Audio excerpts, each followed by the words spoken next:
અને જ્યાં સતાધાર છે ધામ ગાંડીગીરનું ગામડું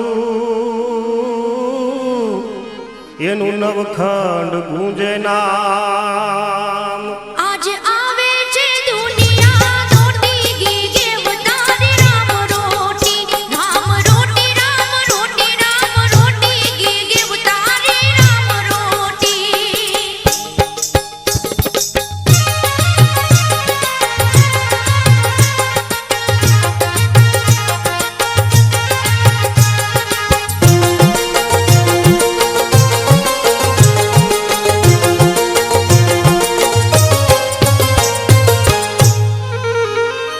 મહંત મોટા સતાધારમાં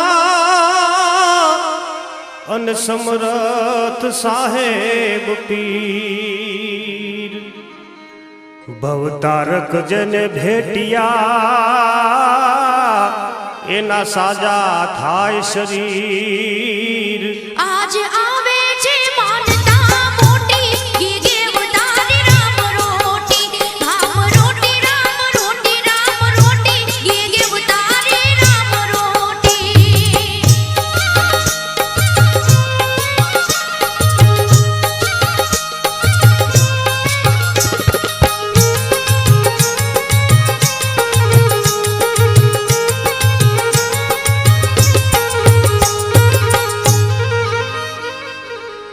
હે સદાવ્રત જ્યાં ચાલતું અને હરિહરના સાદ પડાય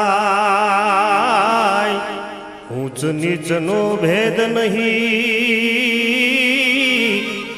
આજ સૌને સરખા ગણાય એવી પડે છે આપનું મોટી ગીગે ઉતારે રામ રોટી રામ રોટી રામ રોટી રામ રોટી ગીગે ઉતારે રામ રોટી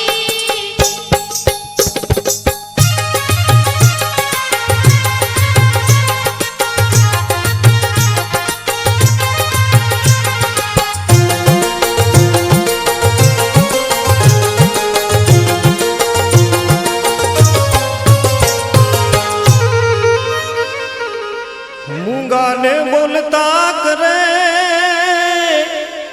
અને પાપીના પાપ ધોવાય અમર ગાથા સતાધારની એવી લોક મુખે ગવાય એવી વાત નથી આ ખોટી ગીગે ઉતારે રામ રોટી રામ રોટી રામ રોટી રામ રોટી ગીગે ઉતારે રામ રોટી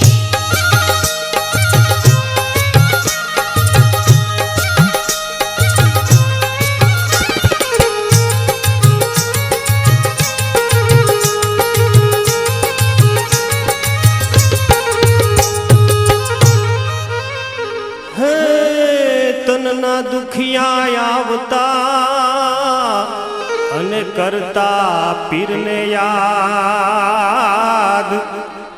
રોતાને હસતા કરે એવો પીરનો છે આ પ્રસાદ એવી ઔષધિ છે આ મોટી ગીગે ઉતારે રામ રોટી રામ રોટી રામ રોટી રામ રોટી ગીગે ઉતારે રામ રોટી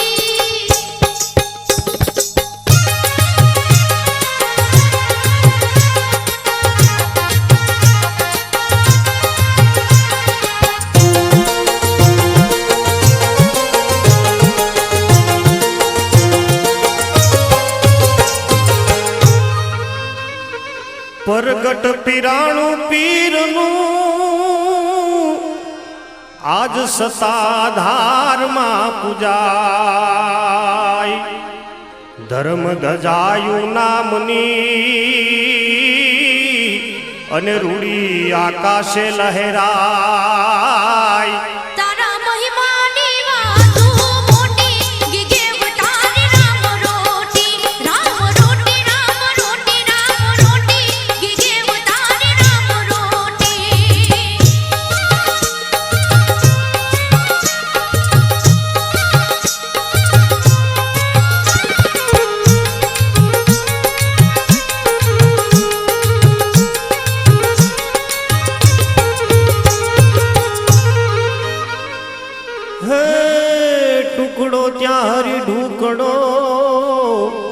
એવો રોટીનો મહિમા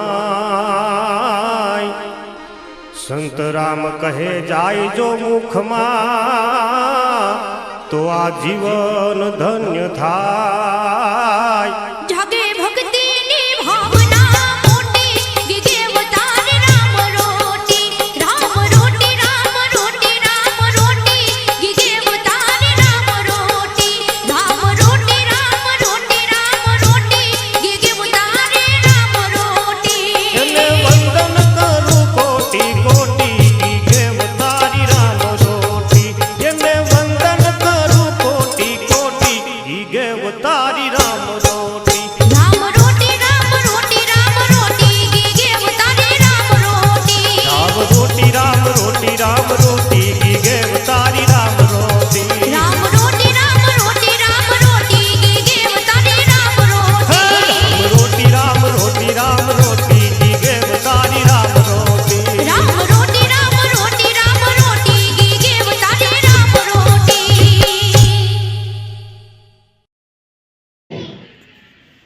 पूज्य गुरु महाराज की जय। गुरुर् ब्रह्मा गुरुर् विष्णु गुरुर्देवो महेश्वराय गुरुर् साक्षात् परब्रह्म तस्मै श्री गुरुदेव नमः तस्मै श्री गुरुदेव नमः तस्मै श्री गुरुदेव नमः तमेव माता पिता तमेव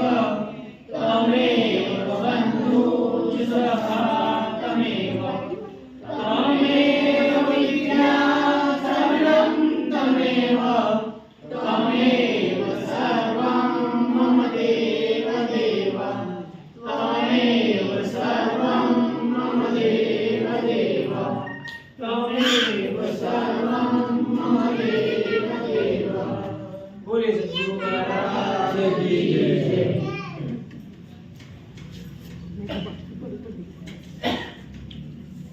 जो આપણને આ મનુષ્ય દેહ મળ્યો, આ મનુષ્ય દેહ દેવોને પણ દુર્લભ, એવું હું નહીં કહેતો, શાસ્ત્રો કહે. કેમ દુર્લભ હે? આ બધા જે રાજા થઈ ગયા, જેના ઇતિહાસ આપણે ગાઈએ, એને શું એવું થયું કે રાજપાટ છોડીને ભક્તિમાં જોડાણ. રાજા ગોપીચંદ જોઈ લો, રાજા ભર્તુહરી જોઈ લો, કૃષ્ણ પોતે રાજા જ હતા. દરેક પોતાના રાજપાટ છોડીને ભક્તિનો માર્ગ પસંદ કર્યો. કારણ શું? કેમ કે સંતો કે આ મનુષ્ય દેવ મળ્યો એ બહુ દુર્લભ છે. આ ફેરો એમને ફોગટ ના જાય એનું ખાસ ધ્યાન રાખો. અડધી જતી રહીએ, આટલું ને આટલું નવું જીવન નથી. પણ જો વાત સમજાઈ જાય તો તમે આજે પણ અમર છો જ. તમે પહેલા હતા, આજે છો ને પછી રહેવાના. પણ એ ક્યારે માનવામાં આવે કે જે સત્ય જેમ છે એમ સમજાઈ જાય તો આ વાતની ખબર પડે, બાકી આ વાતની ખબર પડે એવી નથી. મનુષ્ય ગુરુ શરણે શા માટે જાય? એમ કે કોઈ એવું છે કે બાપુ મને ધન વધારે આલો, કોઈ એમ કે મારી ગાડી નથી, કોઈ કે મિલકત નથી, કોઈ કે મારી પત્ની નથી, કોઈ કે મારા છોકરા નથી. આ બધું નથી માંગવાનું. ગુરુ ચરણે ગયા, આ બધું મૂકવા માટે જવાનું. ગુરુ શરણે શેના માટે જવાનું છે? આ જન્મ મરણના ફેરામાંથી છૂટવાની યુક્તિ જાણવા માટે જવાનું. બાકી ગુરુ કરાવો કે ના કરાવો કોઈ ફેર નહીં પડે.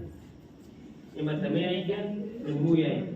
આ સત્સંગ આપણને તમામને લાગુ પડે, એમાં હું આવી. તો ગુરુ શરણે જવા પાછળનું એક જ કારણ કે કંઈ કરીને આપણને જન્મ મરણમાંથી મુક્તિ મળે કે મોક્ષ મળે. પણ મોક્ષ સહેલો નથી. કેમ સહેલો નથી? ભીષ્મ પિતામહ કેવા હતા? મહાભારતમાં આપણે ભીષ્મ પિતામહને બધાને ઓળખીએ છીએ ને. કેવા હતા? પૂર્ણ પુરુષ હતા. તેમ છતાં બી એમને મોક્ષ મેળવવા માટે 99 જન્મ લેવા પડ્યા. કેટલા? 99. તો કોઈ એમ કહેતું કે તમે મુખ કોઈ બી કે મને મોક્ષ મળી જાય તો મળે એમ નથી. મોક્ષ ખાલી આપણને સદગુરુ મહારાજે જ આપી શકે, બીજું કોઈની તાકાત નહીં કે આપણને મોક્ષ આપી શકે. બાકી કમાવું, ખાવું, ઊંઘવું એ તો આજે પશુ બી કરે, નહીં કરતા? કૂતરું ઊંઘે છે, એ ખાય છે, ને બાળ બચ્ચા પેદા કરે છે. તો ખાલી 10 મિનિટ એમ બેન વિચારજો, કોક દિવસ નિરાંતે સમય મળે તો, કે એમનામાં ને આપણામાં ફરક શું? ઉલટાને આપણા કરતા વધારે સુખી. એને કોઈ કમાવા માટે ઝઘડો કરવો પડે કે ખાવા માટે કોઈ ઝઘડો કરવો પડે? આપણે કમાવા બજારમાં કેટલા ધોકા કરવા પડે, તો આપણે સુખી જઈએ સુખી. તો મનુષ્ય અલગ કેમ પડે પશુ કરતા? કેમ કે મનુષ્યને બુદ્ધિ અને વિવેક આપ્યો ને વાણી આપી. કૂતરો તમને કહીએ કે મારા પેટમાં દુખે? ના કહીએ. બિલાડી કહીએ કે? ના કહીએ. પણ એક છોકરું રડતું, તમે હું રડતો તો આપણે કહીએ કે આજ મને પેટમાં દુખે, કે મારું માથું દુખે. તો આપણને બુદ્ધિ અને વાણી આપી, બાકી કોઈ ફરક નથી. તો આ જ બુદ્ધિ અને વાણીનો આપણે ભક્તિ માર્ગમાં ઉપયોગ કરીએ ને તો કંઈ કરતા ભાવ સુધરીએ. સદગુરુ મહારાજ બીજું કશું નહીં કરાવે, એક જ વસ્તુ કરાવશે. ભક્તિ એટલે શું? તમારું જીવન સરળ બનીએ, બીજું કશું છે નહીં. ભક્તિમાં શું આલવામાં આવે? સમજ આલવામાં આવે કે તમારે કેવી રીતે જીવવું. દુષ્કર્મ ના કરો અને સત્કર્મ તરફ વળો. જો સત્કર્મ કરશો તો કંઈક સારું આગળ મળશે. તો આ ભક્તિ શેના માટે? કે આપણે ખોટું કરતા ક્યાંક અટકાઈ જઈએ એના માટે. ના જીવન એ સરળ બની જાય.